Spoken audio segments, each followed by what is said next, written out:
Halo sobat semua, jumpa lagi dengan Denbagose Channel. Bagaimana kabar sobat semua? Sebelum kita mulai cerita ini, ayo silakan subscribe, like, komen, share dan nyalakan loncengnya untuk mendapatkan notifikasi terbaru ketika Mimin upload videonya. Dr. Stranger, bab 780 penyakit mabuk. Ardelina Chen pun tercengang, sungguh tidak pernah melihat gejala seperti itu. Kata penyakit mabuk itu hanya pernah didengar dari mulut orang lain, namun yang benar-benar mengidapnya sangatlah jarang. Kebanyakan orang minum terlalu banyak, lalu lupa dengan semuanya, barulah dikatakan sebagai penyakit mabuk. Dengan kening mengerut, Ardelina bertanya, "Tuan, kamu yakin ini sungguh penyakit mabuk?" "Tentu saja." "Baik, kalau begitu aku lakukan pengetesan darah terlebih dahulu." Selesai berkata, Ardelina pun mulai mengambil darah pasien, namun pasien itu malah mengerutkan kening. "Apa maksudmu? Tidak percaya denganku?" Ardelina Chen pun berkata dengan sedikit kesal, "Bukan tidak percaya denganmu, aku harus memastikan keadaan tubuh kamu lebih dulu. Pertama-tama harus memastikan bahwa kandungan alkohol dalam tubuh pasien itu benar-benar 0%. Jika tidak ada sedikit pun kandungan alkohol di dalamnya, namun keadaannya masih seperti itu, barulah bisa disimpulkan sebagai penyakit mabuk." Tentu saja, Ardelina Chen curiga bahwa laki-laki itu berpura-pura sakit, mungkin saja memang baru saja meminum sedikit minuman beralkohol, lalu lupa, sehingga mengaku sebagai penyakit mabuk. Laki-laki mabuk itu mulai emosi. "Kenapa sikapmu seperti ini? Aku datang untuk berobat, tetapi kamu malah tidak percaya padaku. Percaya tidak, aku akan membalikkan semua mejamu." Selesai berkata, laki-laki itu langsung berdiri, bersiap-siap melakukan aksinya. Thomas baru akan berdiri, Chandra Yue yang berada di sampingnya langsung menyerang, menahan laki-laki mabuk itu, langsung mengunci tangannya dari belakang, kemudian menekannya ke lantai. Gerakan Chandra Yue sangat cepat dan lincah, tidak salah mengatakannya seorang petarung handa, meski memiliki badan yang tidak kalah kekar, laki-laki mabuk itu hampir tidak memiliki kemampuan memberontak. Gerakan Chandra Yue yang begitu terlatih, menandakan lehernya sama sekali tidak bermasalah lagi. Sebelumnya Imelda Ye menusukkan jarum tajam ke dalam leher, sungguh membuatnya sangat kesakitan. Tetapi setelah teknik akupuntur itu selesai, rasanya memang menjadi jauh lebih baik, dan ditambah dengan obat yang Thomas berikan, lambungnya terasa nyaman, sekujur tubuh menjadi bugar kembali. Semua orang yang melihat kejadian itu pun mengerti, pengobatan Thomas sudah selesai, penyakit aneh dalam tubuh Chandra juga telah berhasil disembuhkan. Tidak sedikit orang di bawah panggung mengenal Chandra Yue. Penyakit itu bukan baru didapatkannya kemarin, dia sudah berkunjung ke banyak rumah sakit temama, namun tidak membuahkan hasil. Makanya aku heran kenapa saat dilakukan scan tidak terlihat apapun, ternyata penyakit iambung, ini terlalu licik deh. Benar, penyakit seperti ini baru akan kelihatan jika sudah melakukan pemeriksaan menyeluruh pada tubuh, tetapi Chandra terlalu keras kepala. Selalu merasa dirinya baik-baik saja, tidak bersedia melakukan pemeriksaan pada bagian yin. Bertemu dengan pasien seperti dia, kita memang tidak bisa melakukan apapun, harus diserahkan pada seorang tabib, dilakukan pemeriksaan denyut nadi, baru bisa mengetahui segala jenis penyakit yang ada di dalamnya. Selain itu, cara dan teknik yang dilakukan tabib dalam pengobatan tradisional Tionghoa juga luar biasa. Cepat sekali memperlihatkan hasil, sungguh meruntuhkan pandangan awalku tentang pengobatan tradisional Tionghoa. Tidak hanya para tabib, kini dokter-dokter dari rumah sakit pun mulai mengagumi keterampilan medis Thomas Kin. Penyakit rumit yang diderita Chandra, dapat disembuhkan Thomas dalam waktu kurang dari 10 menit, ini sungguh luar biasa. Laki-laki mabuk yang sudah dijatuhkan itu masih terus memberontak, sambil berkata-kata tidak jelas lewat mulutnya, seolah sedang mencaci maki orang. Wajah Ardelina Chen mulai pucat, bukan masalah besar jika bertemu. Masalah itu di dalam rumah sakit, namun kini malah dia temui di acara sebesar itu, sungguh kehabisan kata-kata.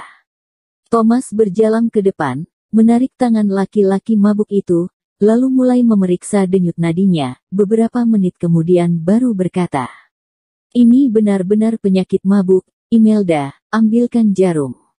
Thomas meminta Chandra melepaskan tangannya, lalu berkata pada laki-laki mabuk, "Sini, bungkukkan badan, aku sembuhkan penyakitmu. Imelda, siapkan 1 buah baskom."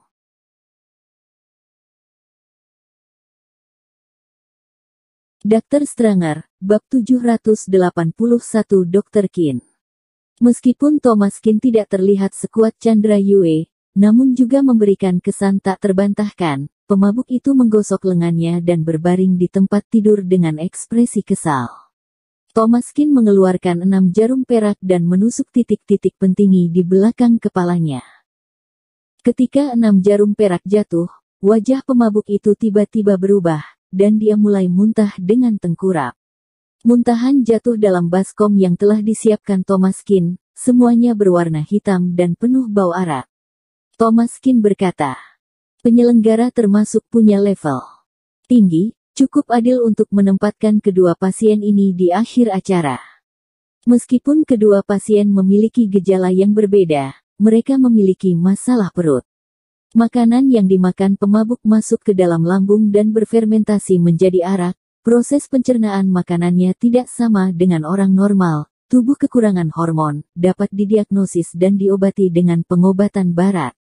Penyelenggara di panggung tampak tercengang. Mereka tidak menyangka bahwa ini adalah 2 pasien yang sama. Mereka hanya menemukan 2 penyakit yang tidak dapat disembuhkan. Kata-kata Thomas Qin membuat mereka sangat malu. Setelah mabuk muntah, Thomas Qin pun meresepkan obat untuknya, namun bukan obat godok, melainkan obat bubuk yang langsung diminum. Beberapa menit kemudian, gejala si penabuk menghilang, dan dia sadar dengan ekspresi sangat bersemangat di wajahnya. "Dokter, terima kasih. Terima kasih." Dalam sekejap, tepuk tangan menggelegar terdengar dari penonton. Bahkan para ahli di mimbar berdiri dan bertepuk tangan dengan penuh semangat. Awalnya pikir pertandingan ini tidak menarik untuk ditonton, tidak disangka muncul seorang master seperti itu. Tiba-tiba seseorang di antara hadirin berkata, "Apakah menurut kalian dia mirip dengan Dr. Qin?" Dr. Qin. Dr. Qin di konferensi tabib. Tidak mungkin, apakah Dr. Qin semuda ini? Kamu lupa. Saat diperkenalkan di TV, Dr. Qin berusia kurang dari 30 tahun. Dokter ini juga bermarga Qin. Apakah kebetulan dia begitu ahli dalam pengobatan? Setelah kamu jelaskan begitu, menurutku dia agak mirip dengan Dr. Qin. Cara bicara, sikap dan gerakannya memang sangat mirip. Dr. Qin, apakah Dr. Qin itu kamu? Thomas Qin melihat seseorang di antara penonton melihat identitasnya, tersenyum tipis, dan langsung meninggalkan panggung. Meskipun tidak ada media di tempat, tidak dapat dipungkiri bahwa banyak orang menggunakan ponsel untuk merekam video, jadi sebaiknya tidak dikenali oleh semua orang. Setelah Thomas Qin pergi, dia tidak tahu apa yang terjadi di dalam, jadi dia mengirim WeChat untuk menanyakan, katanya Imelda Ye menerima penghargaan atas namanya. Thomas Qin tersenyum, ini bisa dianggap memuaskan keinginan Imelda Ye untuk memenangkan kejuaraan, bukan? Tepat ketika Thomas Qin hendak meninggalkan tempat tersebut, sebuah suara dingin tiba-tiba datang dari belakangnya. "Berhenti." Thomas Qin menoleh dan melihat Ardelina Chen berdiri dengan acuh tak acuh di belakang, berpangku tangan dan cemberut. "Nona Chen, ada apa?" Ardelina Chen berjalan ke Thomas Qin dan bertanya, "Mengapa kamu pergi tiba-tiba? Apakah kamu mencoba untuk mengalah padaku?" Thomas Qin membeku sesaat, "Kamu salah paham, aku tidak berniat mengalah pada kamu. Dia hanya takut dikenali." Ardelina Chen mendengus dingin, "Kamu luar biasa, apakah kamu senang menang dari aku?" Thomas Qin tersenyum tak berdaya, "Aku benar-benar tidak ingin menang, aku hanya mengobati penyakitnya dengan normal." Ardelina Chen mengertakkan gigi, "Aku tidak peduli, bagaimanapun, sikapmu telah menyebabkan ketidakpuasanku, kamu harus memberi kompensasi kepadaku, Thomas Kin tidak bisa berkata-kata, teori apa ini, kenapa aku harus memberi kamu kompensasi? Wanita benar-benar tidak masuk akal. Oke, apa yang ingin kamu lakukan? Traktir kamu makan. Ardelina Chen tiba-tiba memutar matanya, menatap Thomas Kin dan berkata, jadilah pacarku. Bersambung. Terima kasih kepada kalian yang telah menonton video ini. Jangan lupa tekan tombol subscribe-nya dan nyalakan notifikasinya untuk mendapatkan video-video seru lainnya dari channel Denbagose.